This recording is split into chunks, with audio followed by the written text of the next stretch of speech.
मी करत आहे आज कच्च्या टमाट्याची चटणी. इतकी टेस्टी बनते. तर चला तर मग व्हिडिओला सुरुवात करूया. श्री स्वामी समर्थ.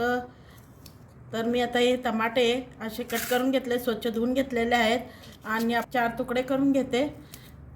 कच्चे टमाटे चिरायचे झालेले आहेत. तर चला तर मग आता गॅसवर आपण चटणी तयार करून घेऊया. चटणीची तयारी सर्व काही झालेली आहे.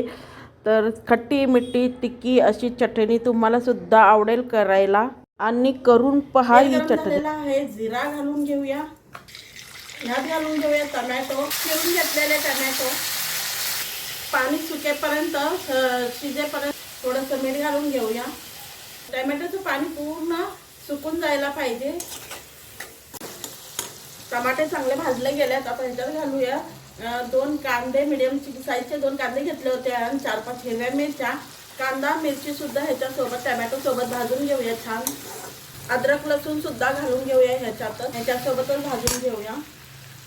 यात थोडंसं चिंच, आपल्याला तिखट खट्टी मिठी अशी चटणी करायची आहे तर थोडंसं चिंच सुद्धा घातलेलं आहे. आणि ह्यात घालूया कोथिंबीर, थोडीशी कोथिंबीर काड्यासोबत घेतलेली आहे, पुदिना घेतलेला आहे आणि कढीपत्ता हे सुद्धा ह्यात घालूया. सर्व काही मिक्स करून आणि थोडंसं 2 चमचा तीळ हे सुद्धा घालूया. तर सरसरस भाजून घेऊया हे सगळ्याला. थोडे शेंगा घालून घेऊया आणि शेंगा सर्व मिश्रण भाजून सरसर असं भाजून घेऊया.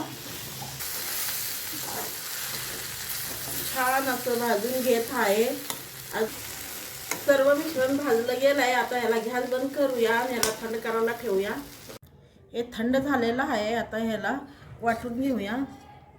मिक्सरच्या जारमध्ये घालून वाटून घेते.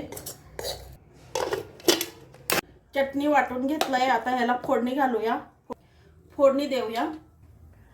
तेल गरम झालेलं आहे. त्यात घालूया जिरा मोहरी. जिरा मोहरी तडकली, लाल सुक्या मिरच्या, कढीपत्ता खाली उतरून घेऊया. यात घालूया थोडीशी हळद, धनिया पावडर. आता ही फोडणी ह्याच्यात घालूया. वरणच फोडणी दिलेली आहे सगळं. ही चटणी अशा प्रकारे मी जसं केले त्या अशा प्रकारे जर तुम्ही केलात ना तर खूप चटपटी अशी चटणी तयार होते. तुम्ही रोज करून खाचाल अशी चटणी. तर चला तर आमची चटणी सुद्धा तयार आहे. आमचा रात्रीचा डिनर